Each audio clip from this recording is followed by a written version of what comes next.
Good evening, everybody, and thank you for being here this evening. As many of you know, traffic is probably the worst that we've seen in a long time, and that's where many of our attendees are tonight.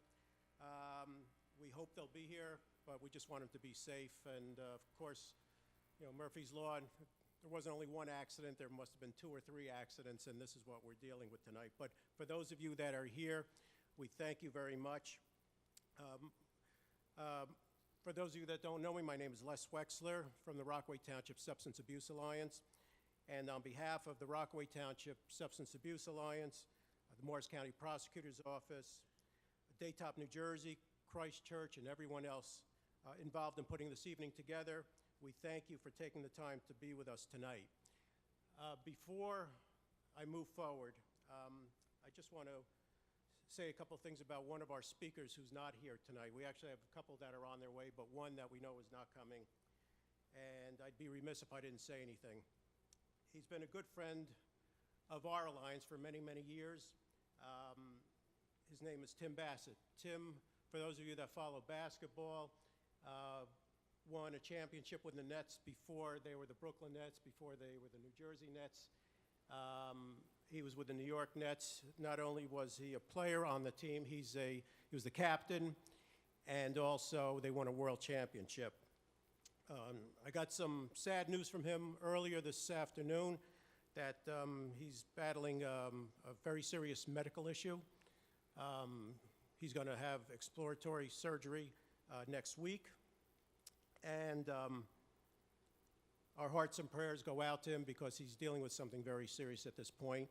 And I know he would like to be here, but unfortunately, he's dealing with something that that's more important to him at this point. And Tim is the type of guy that said to me, he apologized for not being here. I said, Tim, don't ever apologize for what you're dealing with.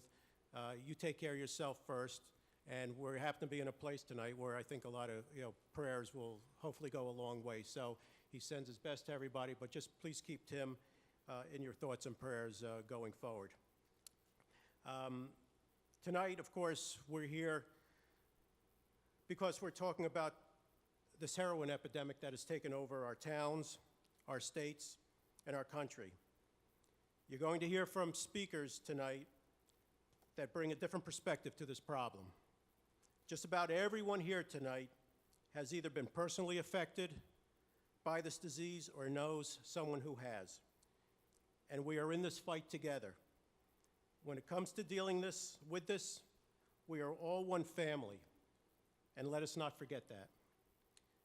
We want to keep the evening moving tonight, especially, we are running a little bit behind, but we will keep the evening moving. Each of our speakers will be speaking for approximately 6 minutes to tell their story. And then when the last speaker has finished, we will have all the speakers join us up on stage, and we will open it up for questions and answers. And we will end the evening, it'll probably go a little over 9 o'clock, but we want to keep it on time as closely as possible so we can get everybody home at a reasonable hour. Before I bring up Pastor David to give a few opening remarks, I'd like to acknowledge some people I think that were supposed to be here tonight, and I know some of them are sitting in traffic.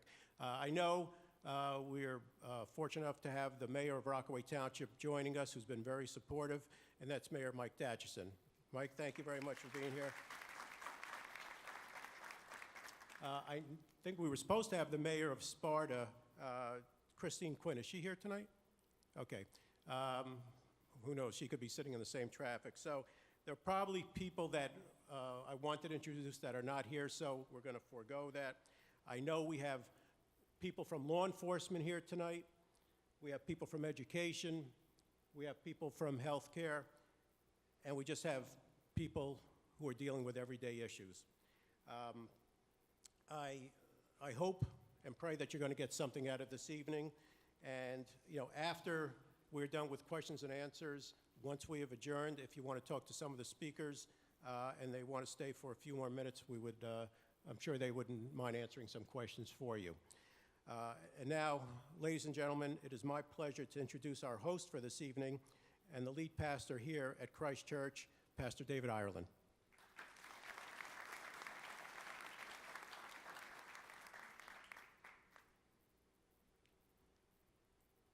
Well, thank you, Les. It's our joy to host this particular event. We've recognized at Christ Church, as perhaps you have as well, that in every sector of in every nation, in every area of society, whether it's in Chile or it's in Colombia or it may be Canada or even Russia, every society there's always 5 sectors. And so you have the government and political sector, and you have the business and economic sector, you have the religious sector, you have the educational sector, and you have the family sector. And it takes all those sectors of society to be able to connect with one another around problems that affect all of us. And so over the course of this evening, as you hear different aspects and different slants and different solutions, I want you to know that the key is for us to triangulate good answers so that we can be able to see lives transformed. And as Les mentioned, every one of us in here has been affected to some level, whether or not heroin directly, but with the drug problem that we all face. I want you to know that if you find that as you're going through this evening, perhaps an old memory is brought to the fore and you want to talk with someone or pray with someone, we have chaplains from our church that are ready to be able to host you. They'll take you to a private area in one of the rooms. This building has lots of rooms. And so he'll take you to a room where you can be able to sit with that person, experience prayer, and receive some sense of comfort, some level of comfort, because we recognize that pain, it runs deep. And so you can't be that thriving person that you want to be without having some sense of comfort and alleviation. I want you to know that. But I want to ask the Lord to come and be a part of our time together. I hope this is not your last time at Christ Church. And you're always welcome to be here. We have 2 services on the Sunday morning, 9 o'clock and 11:30 respectively. You can come to either one. If you're an early bird, 9 o'clock. You're a late person, 11:30. And so would you bow your heart with me, please, because we want God's presence to help us with this challenging problem we're facing in our society today. Heavenly Father, over these next few moments as we talk about the heroin epidemic that we all are faced with and challenged by, we need wisdom and answers from you. Guide the conversation. May it be so skillful. Help us to process what we hear, what we feel in such a way that we can not only comfort one another, but we can also find creative ways to solve the problem and to solve it in a permanent way. Lord, I thank you for the partnership that we have established here with these wonderful groups, the Rockaway Township Substance Abuse Alliance, the Morris County Prosecutor's Office, and even DATOP and other organizations that are here tonight. I ask you these things and the blessings of these things, and then the one who I fall in love with, Jesus the Christ. Amen. Les?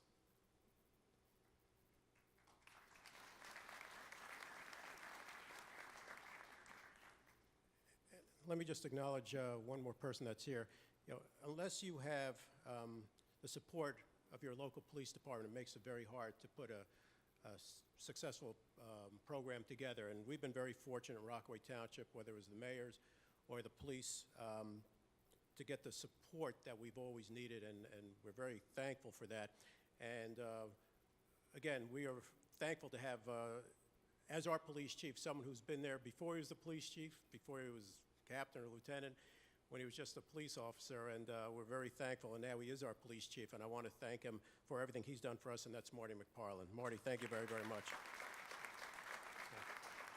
Okay. I just want to make sure, is Debbie or John here? Debbie or John? No.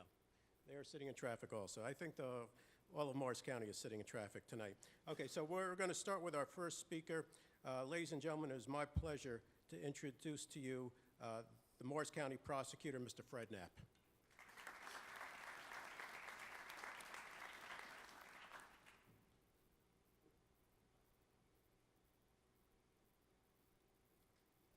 Thank you, Les. Thanks, Pastor David, for hosting this event tonight. I don't need to tell everyone in this audience how important this topic is because heroin is killing people daily in our county and throughout the state and throughout the country.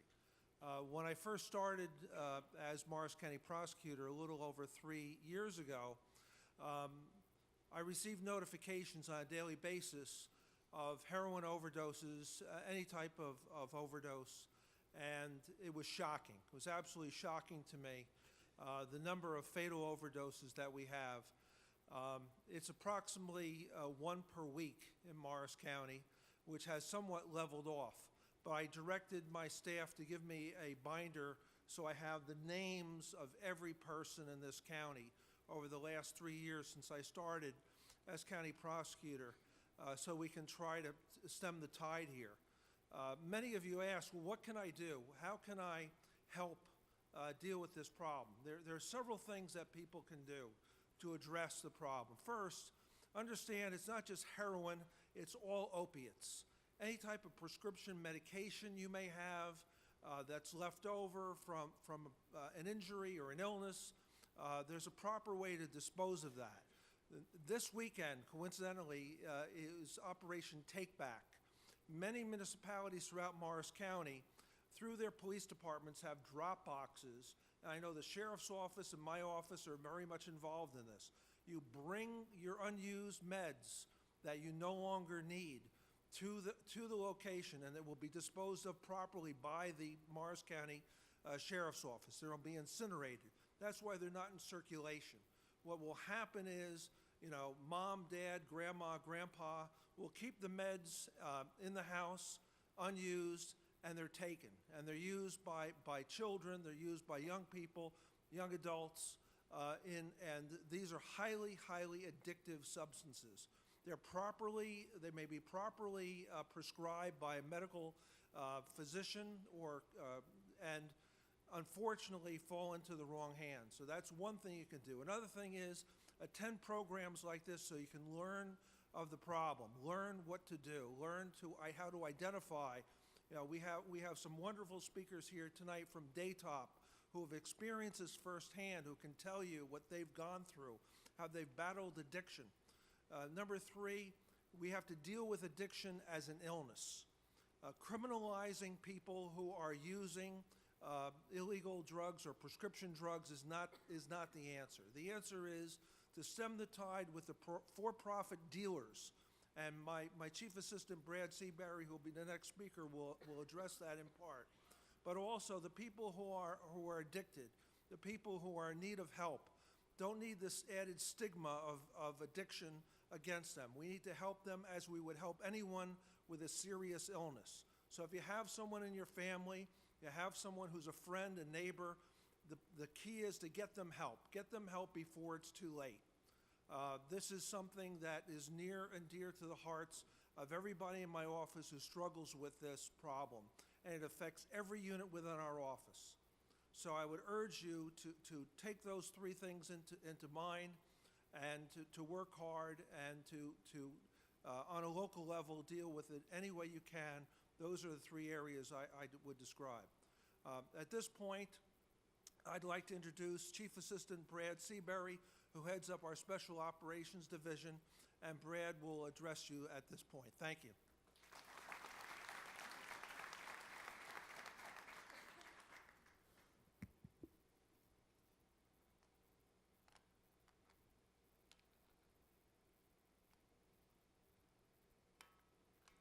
Well, cue up the PowerPoint for me if you could. Cheap, plentiful, pure, addicting, and deadly. What I'm talking about, of course, is heroin. And because of it, people in this state, people in this county are dying. 23.5 million people in this country are in need of addiction treatment. Every 9 minutes, somebody dies from a drug overdose nationally, which means tonight, at least 13 people are dead as we do this program. 13 people. Our youth are trying heroin earlier than they ever have before. They're experimenting with a very dangerous cocktail.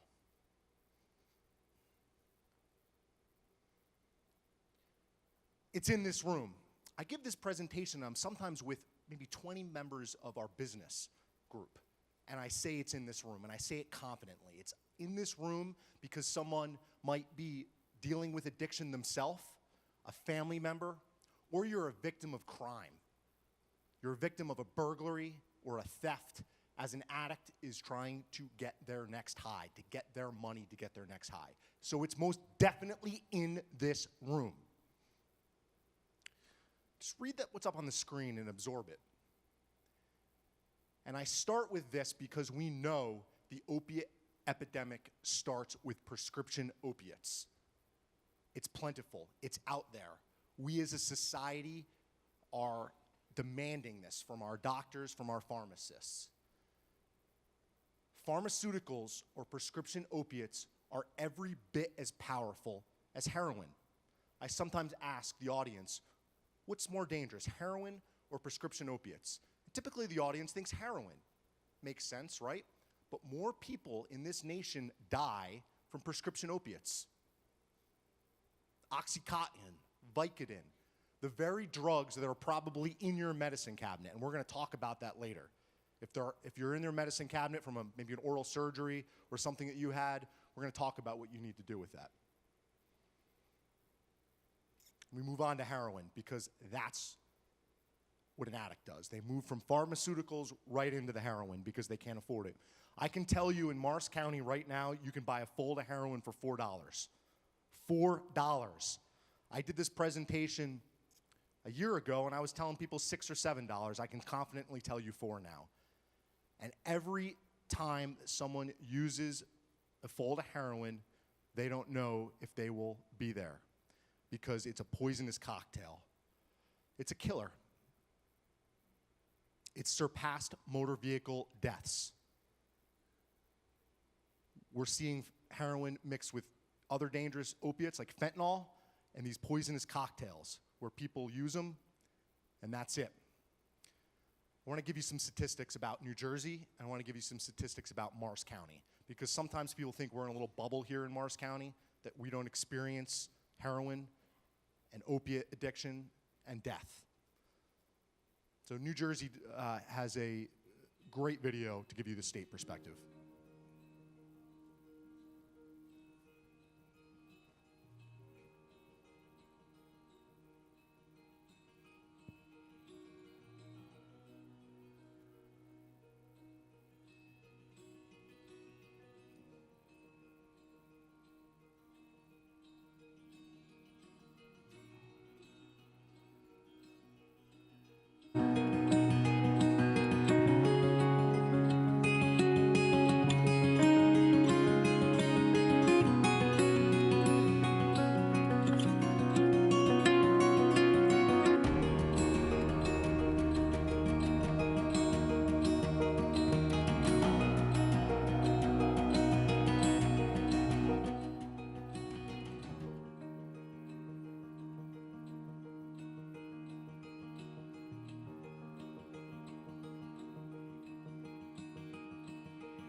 As you can see, the disease of addiction does not discriminate. Every socioeconomic background, every race and gender is affected.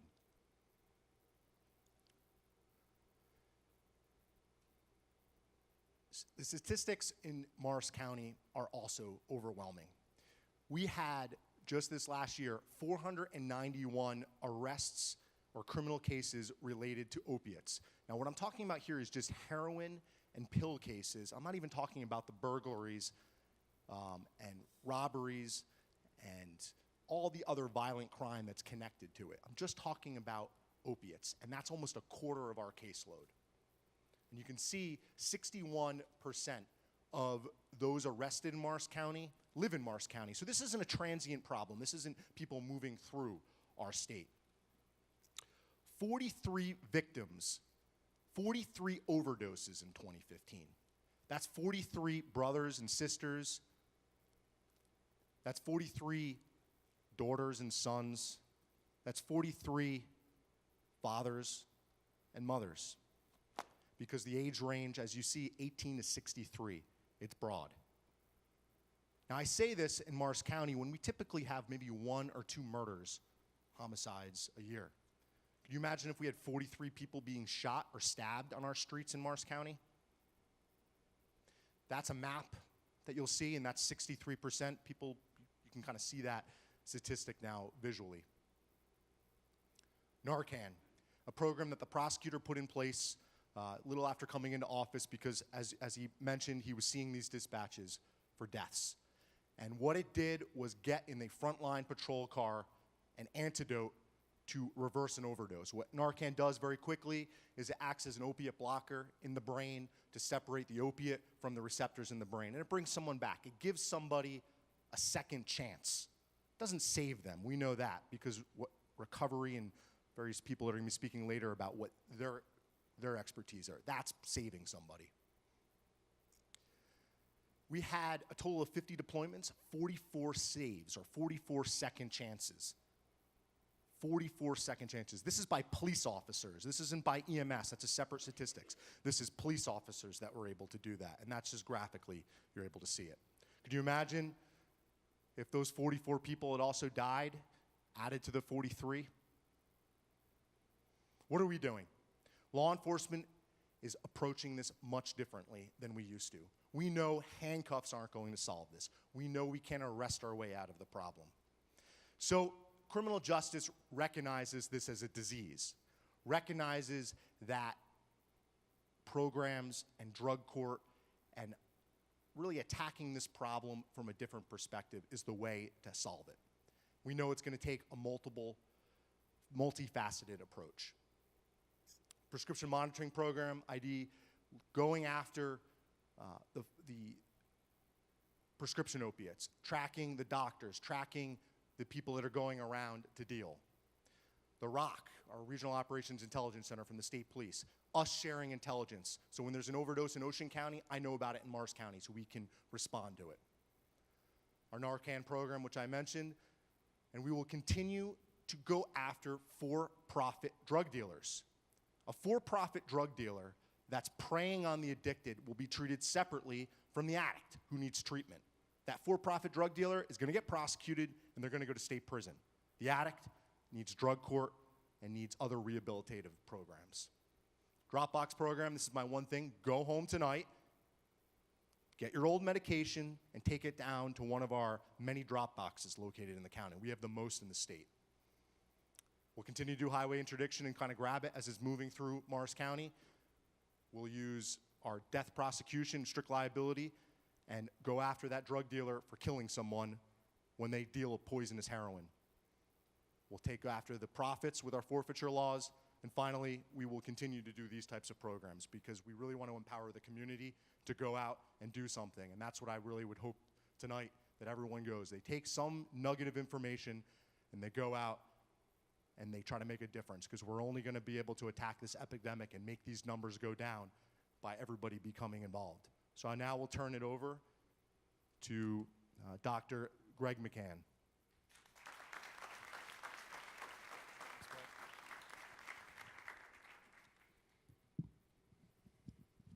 Good evening, folks.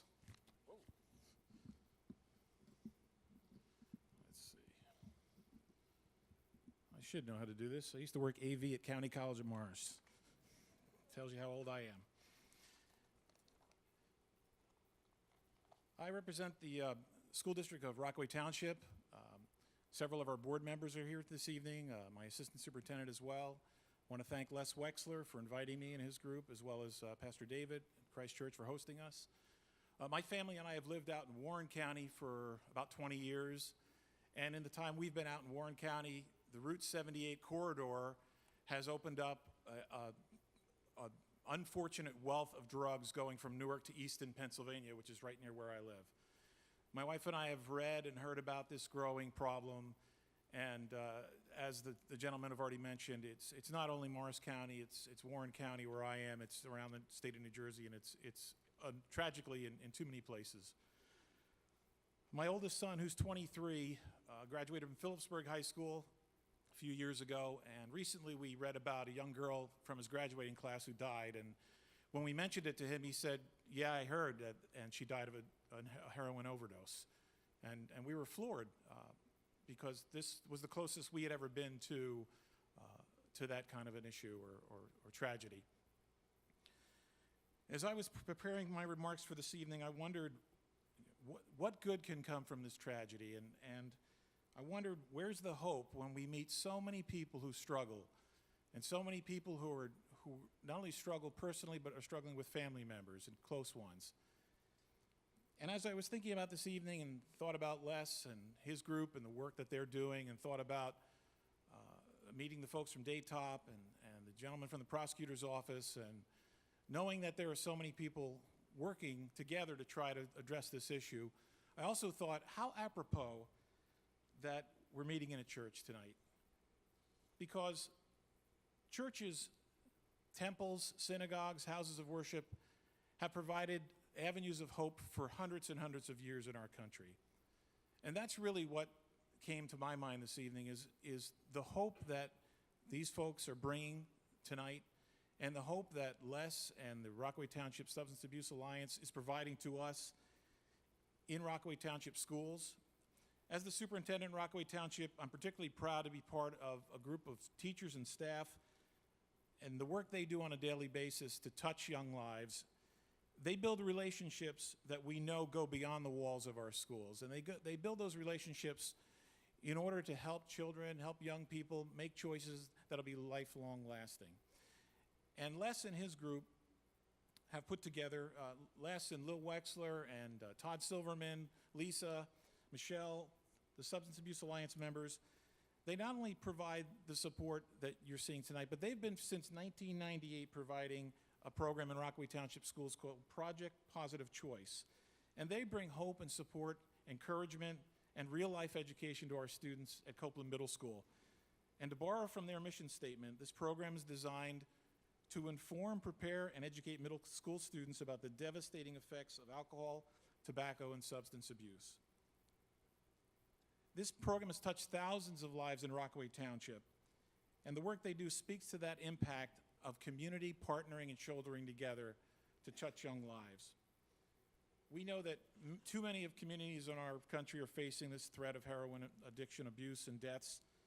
And many communities, like what we're seeing through Project Positive Choice and this summit this evening, are working together to provide hope and support. And I'd like to share with you a few examples that I read about in preparation for this summit. The Juneau, Alaska Police Department recently held an event called Hope, Not Heroin, to bring people and service providers together, much like this evening, to recognize, and as Brad was talking about, that they can't focus on the supply, they have to focus on the demand and focus on where it's affecting people in terms of addiction. Since 1996, the Courage to Speak Foundation in Norwalk, Connecticut has been providing resources, support, and curriculum to save lives, to educate, and talk to children about the danger of drugs. They've not only put together a program which the Yale School of Medicine has helped them develop, but they developed a parent program entitled Courage to Speak, Courageous Parenting 101, which gives parents tools to keep their children safe from dangers of drugs. Recently in Hunterdon County, the Hunterdon County Prosecutor's Office and Voorhees High School hosted a heroin forum as one of a series of forums to focus community conversations about heroin and heroin abuse. The panel included representatives from across the board, much like we see here this evening. And this evening's program is a testament to those individuals and groups in our area and to the many people working together to provide support and education, positive role models and relationships, and facts about the dangers of heroin and heroin abuse.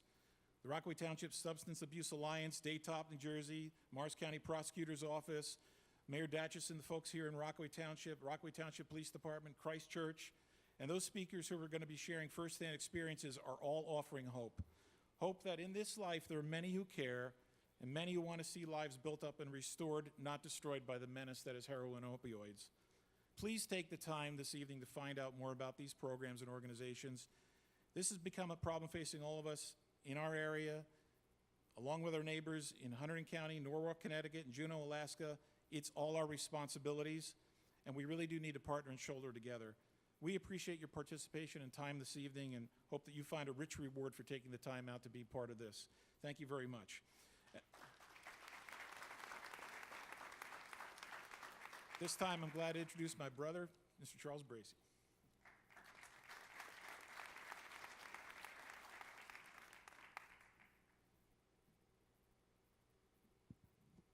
How's it going, everybody? My name's Charles Bracey. I'm a motivational and encouragement speaker.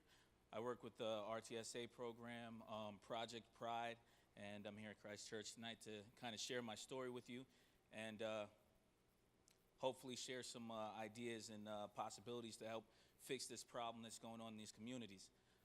I actually started speaking the Project Pride program by being incarcerated. I was incarcerated probably around 2009, 2010, fresh out of college. Seeing a lot of my friends with these addictions and these problems, and we kind of got into some of the wrong things, and I've witnessed it, and I've tried to help as much as I could. I also got mixed up in some of the wrong things in the streets of Newark.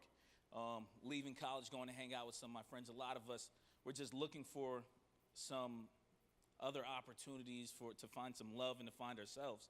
And within that time frame, I got mixed up. I got arrested. The first time I ever got a pair of handcuffs on me was the first time I went to prison. So I got a first-class ticket from a college dorm room to a prison cell room, which was a very difficult point for my family and my mother, who actually worked at the U.S. Attorney's Office, and embarrassing for her. In that prison, I was facing 108 years when I went before the judge, and because I'd made a mistake and was in college, I was able to get I'm not going to say a pardon, but I was able to get my charges lessened and separated from some of the individuals who were involved in the incident. Within that time, I decided I was going to make a change in my life. I decided I was going to decide who I wanted to be. I decided I wasn't going to allow society to tell me who I wanted to be. And when I was released from prison, I was released, obviously, with a felony on my back, which a lot of people who are dealing with these addictions, they come out from prison, and they're now marked as a felon, as a criminal. And when that happens, they get removed from society. They become secondary citizens because a lot of people won't allow them to work in their places of business. A lot of people don't even want them around their families and things like that. So from there, I had to decide whether I was going to fall back into hanging out with some of the wrong crowd or change my life. And I decided to change my life. Within 3 years from being released from prison, I became an entrepreneur, started my own business. My first year, my business made about $250,000.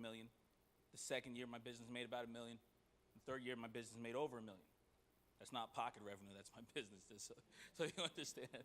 And from there, I went into real estate. Within those 3 years, I also got a degree in social science. I've devoted my life to helping and sharing my story on how I've done this, and I'm not going to go into detail with it today due to time constraints. But I've devoted my life to helping people, showing them that there can be a different way. And if you're going through things and if you're dealing with these issues, that you can change. I'm a perfect example of what that looks like.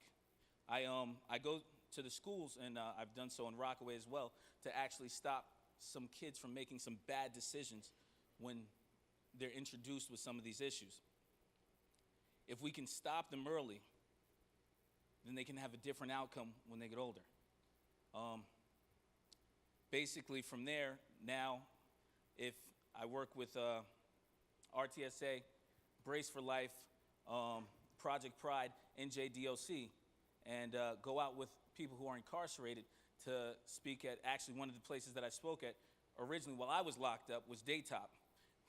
And I got to share my story and really help some individuals. So if I can help anyone, or if anyone has any questions or is interested in hearing a full story on how I changed my life, I'd be more than happy to do so and more than happy to help, because we're a community and we really have to come together to stop this problem from overtaking.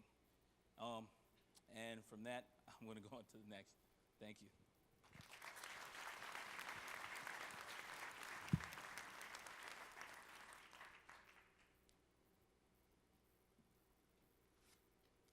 And I'll be introducing Dr. Gregory Bunt.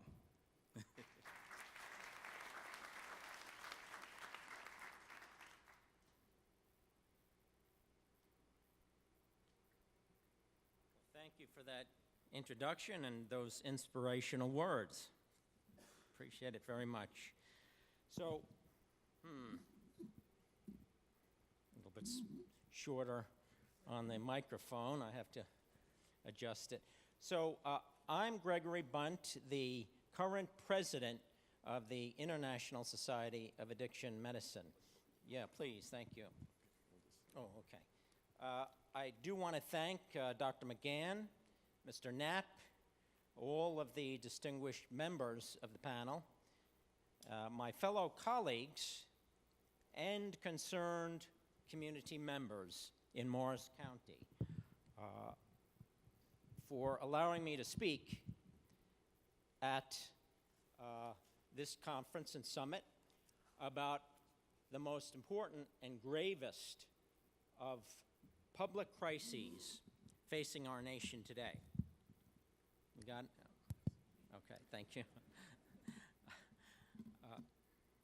Now, the evidence about how serious this opiate addiction problem is mounting, and it is now the #1 killer of young adults throughout the nation, surpassing the deaths from motor vehicle accidents. And that trend is continuing to grow. The National Opiate Prescription Summit in Atlanta invited President Obama.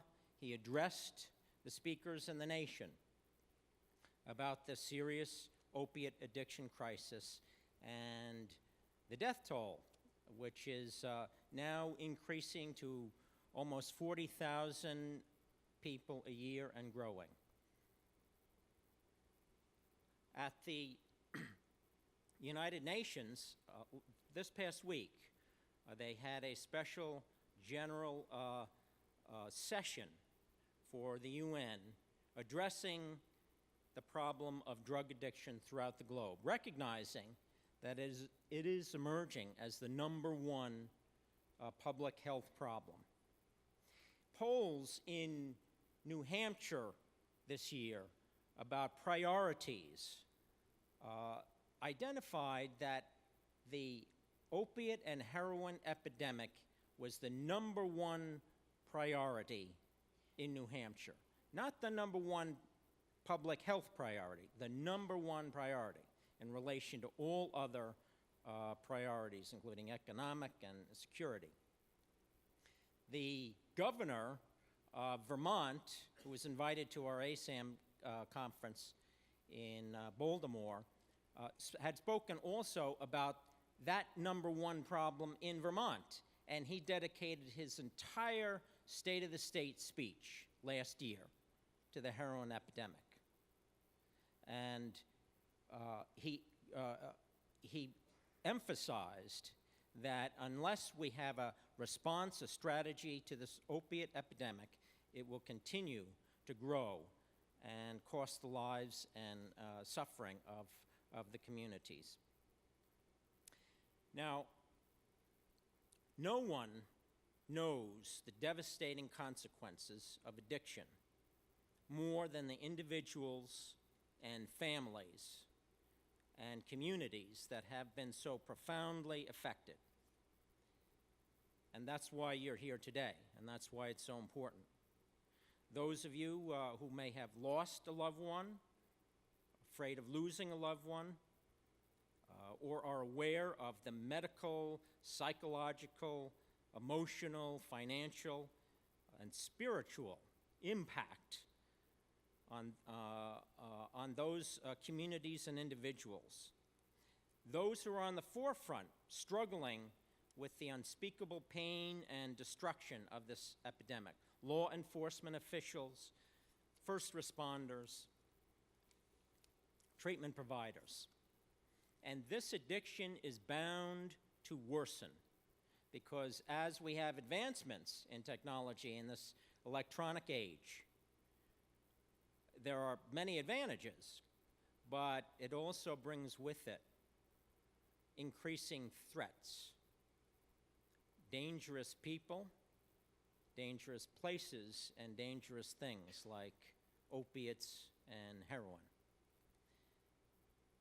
Fortunately, however, and because of you, there is good reason for optimism and hope, because opiate addiction and other addictions are now understood as a treatable disorder, but only provided that access to effective and evidence-based integrated treatment is available.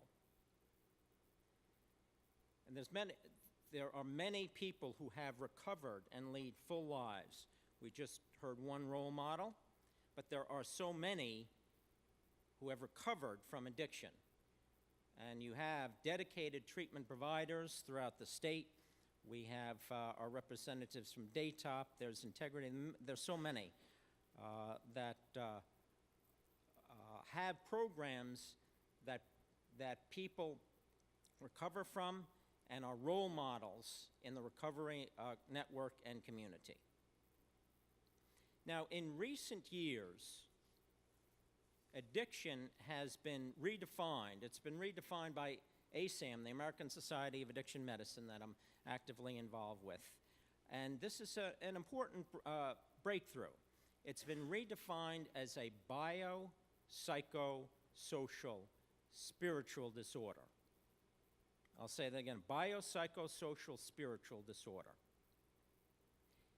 And that's significant because our response and effective treatment must be biopsychosocial spiritual. And it's nice to be in a spiritual center to present this breakthrough scientific medical knowledge. Unfortunately, however, too many policymakers and too many people in the media and in the public are either ignorant or apathetic of this fact. Medication-assisted treatment and all of the advances that it brings are important in treating clinically the individual addicted to opiates. Buprenorphine, it helps a lot. We have depot naltrexone. We also have the naloxone kits to prevent overdose. However, these medications are not a cure by any means. And the naloxone kits, while they may help reduce overdoses, they only scratch the surface and do not get to the core of the problem of the addiction. What is needed then? What is needed? What is needed is an integrated network of therapeutic response that will involve professional counseling. Yes, that's a key to recovery and a cornerstone. Not only medications. Recovery networks, people who have recovered and can be role models. Those in the 12-step networks who also believe in spirituality and community. But also, what is necessary is the involvement of families, of neighbors, law enforcement officials who are concerned, and we have them here today, prosecutors and police officers who nobly get in harm's way to protect us and are facing the front line of the ravages of addiction. Our schools, administrators and teachers, private citizens, clergy, and we need to develop strong partnerships to reinforce our community response and develop a biopsychosocial spiritual response to the addiction crisis. This will be necessary to protect our families, our children, and our future generations. I leave you with this one final thought, that whether you're here because you have lost a loved one, or are afraid of losing a loved one, or are struggling with the pain and destruction of this opiate addiction crisis, this summit is an opportunity for you to connect with others and join in leading the way. Your involvement and your voice and your commitment are what is so critical to responding to this opiate epidemic. And the outcome of that response will be determined by your continuing involvement and commitment. So I want to thank you all for being here, and I want you to enjoy the summit and remember that you matter and your connection with your colleagues is what this summit is about. I now want to introduce the Chief Executive Officer of Daytop, New Jersey, Mr. Jim Curtin.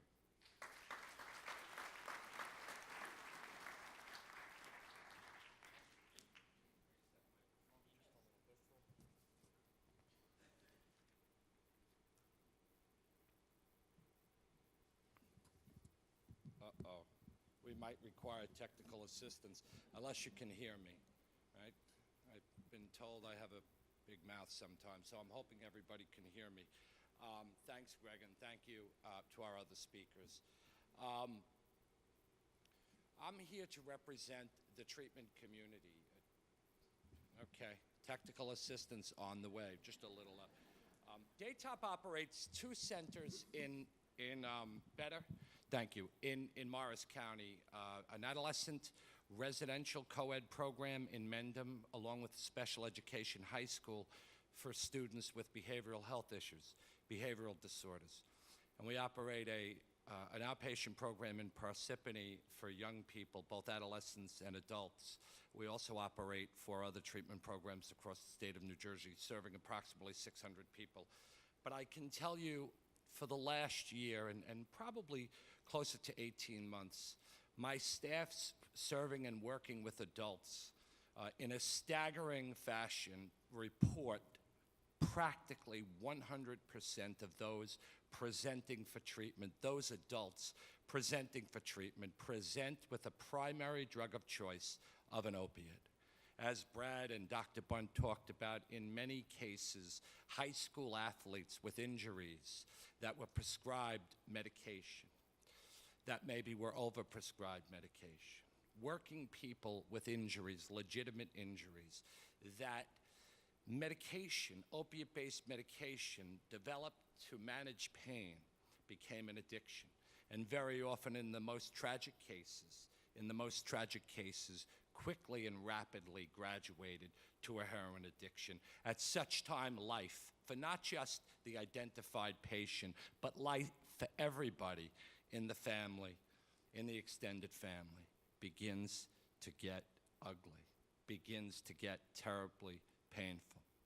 We're seeing younger, and thank God the majority of the teenagers entering our care are not reporting presenting with heroin addictions, but we are seeing younger and younger use. And I do believe without a widespread societal and coordinated effort, we're going to continue to see that tragedy.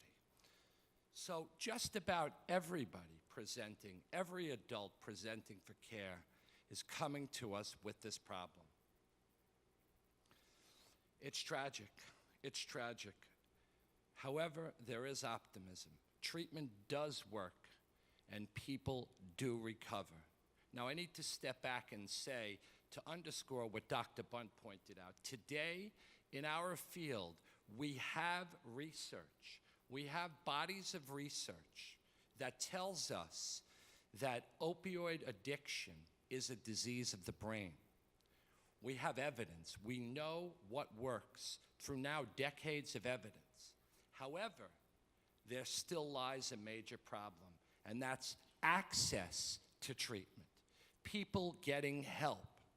Far too often, for those families who have insurance or the wherewithal to pay for care, I can tell you what's a commonality with those people. Your insurance does not cover the length of stay that you need. And people do not have exhaustive pots of money to pay for the length of care that you need. If you need a publicly funded bed because you don't have insurance to cover it, those treatment beds are very, very difficult to access. Access is a major issue. This year, and for the first time in my career, and it goes back to 1986, am I aware that a state and a governor have now dedicated significant dollars, increased dollars, to treatment, to prevention, to recovery support services, to the tune of $127 million. That money is infused into our system July 1st. That's reason to be optimistic, but God knows there's a lot to go, a lot more money and a lot more treatment, not just beds, but treatment slots, outpatient treatment slots available. Today, our field recognizes the concept of addiction as a brain disease, challenges deep-rooted values about self-determination and personal responsibility, with many believing that drug use is simply voluntary, self-indulgent, and an inexcusable act. Advances in neurobiology help to explain why a person's ability to make decisions and maintain emotional balance becomes weakened with drug addiction.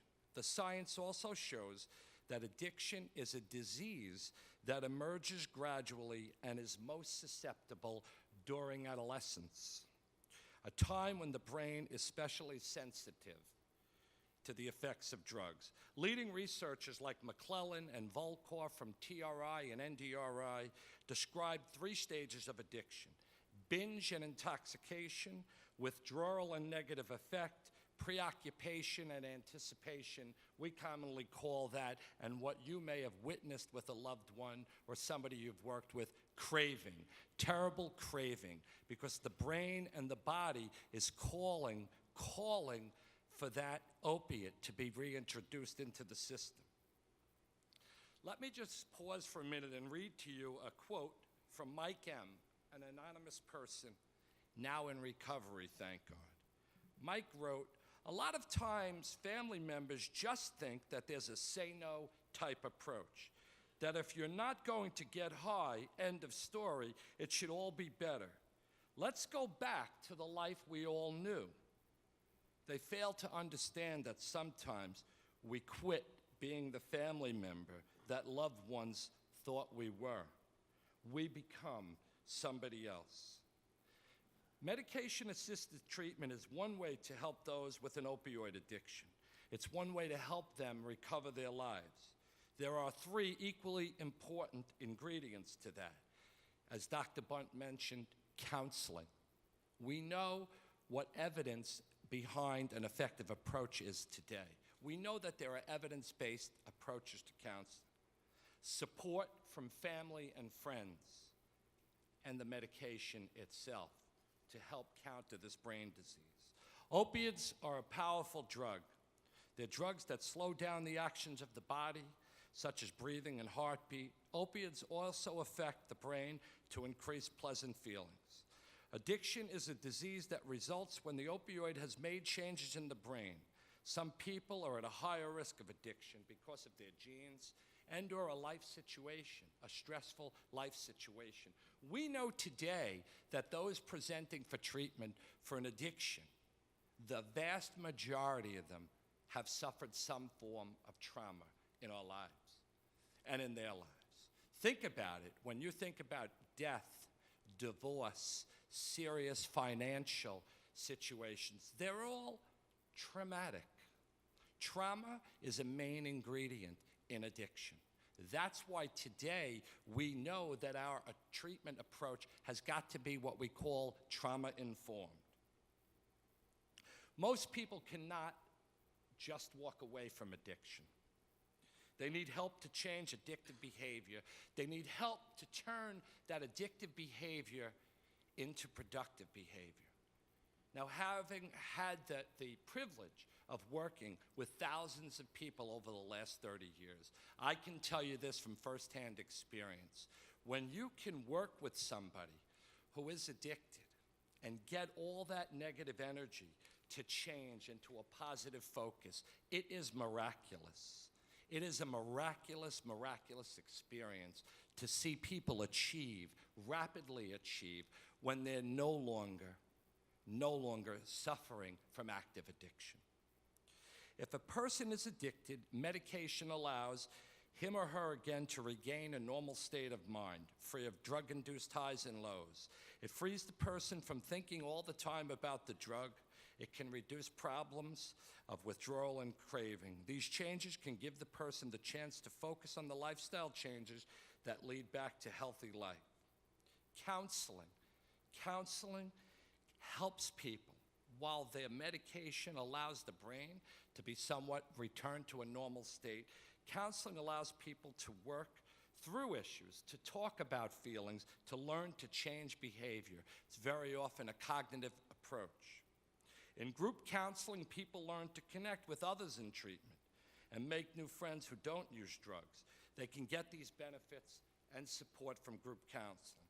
Families and friends, any responsible person, are an absolute paramount ingredient in a formula for recovery. Going through recovery alone is more difficult than having support from those who are closest. Some treatment programs offer emotional behavioral support for loved ones. Being close to a person with an addiction can cause pain, anger, feelings of intense shame, and hopelessness. Recovery is possible, but it takes work. After treatment is finished, everything is not automatically fine. Recovery takes commitment every day.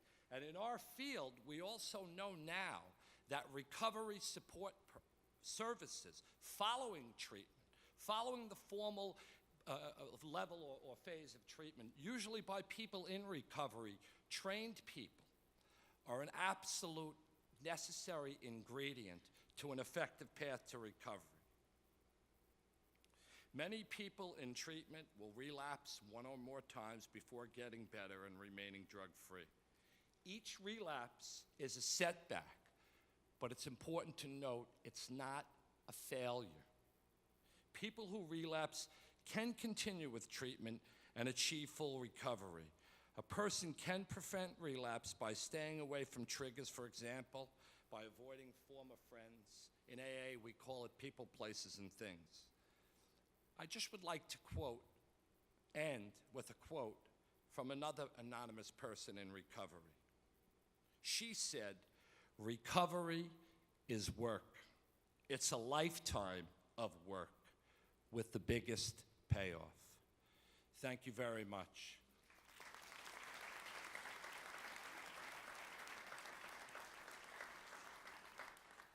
I have the extreme privilege of introducing to you our last speaker, a young man from Morris County who today, to me, let alone his parents, is unrecognizable from the young man that I met when he entered treatment. He really needs no introduction because he as he shares his story, is the reason we're here tonight. So we can help and reach and touch one life at a time. Come on up, Colin.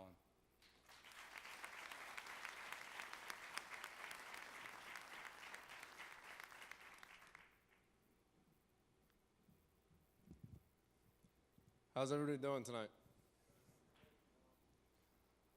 I graduated Daytop back in 2013, November 20th.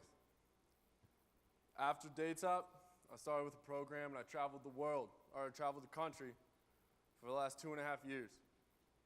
I've traveled from east to west, north to south. I've seen it all. And the thing that I've seen the most is that no matter where I am, no matter what state, no matter what county, there's a drug addiction problem in every single one in America. What angers me the most, too, is nowadays, instead of going to the doctor and getting prescribed medication to help us, we go to the doctors and prescribe ourselves. We see on TV, because the United States and New Zealand are the only two places in the entire world that have prescription drug commercials. But prescription drug commercials nowadays are people running down beaches with dogs, saying, you might have this. Do you ever wake up tired? Do you ever wake up with messy hair? You have this. People go to these doctors, get prescribed medication, and it's all from there. I've traveled the country, I've seen it all, and back when I was using, I took advantage of every single person. I took advantage of my parents, my friends, and I didn't care who I was hurting. All I cared about was getting the drug. In Morris County, no matter where you are, we have the easiest way to get to Patterson and Newark. We get right on Route 80, and we drive. I was talking to my buddy the other day, and I was talking about his addiction because I helped him find recovery. What he used to tell me is that he would get $50 a day, 40 for his drugs, 10 for gas just to make it to Newark and back. Kids nowadays are going to school, leaving school early, and every single day struggling with one of the hardest diseases in the entire world. In the last 3 years of my life, I've lost 28 people. I'm 20 years old, and I've lost 28 people. About a week and a half ago, in my town, Randolph, we lost a beautiful young lady. She was a cheerleader, kindest, sweetest, happiest girl I've ever met. I went to high school with her. She struggled for a while, and her disease finally took her life. I lost a good buddy of mine, Troy, not too long ago as well. Troy had 2 sons. His wife passed away a couple years ago from her addiction. So his 2 sons are now being taken care of by his mother. His mother has brain cancer. I don't want to say that the mom's going to pass away, but she has brain cancer, so who is now going to raise these 2 young boys? Every single day, we have a problem. Every single day, kids in New Jersey, I hate to use this expression, but are dropping like flies.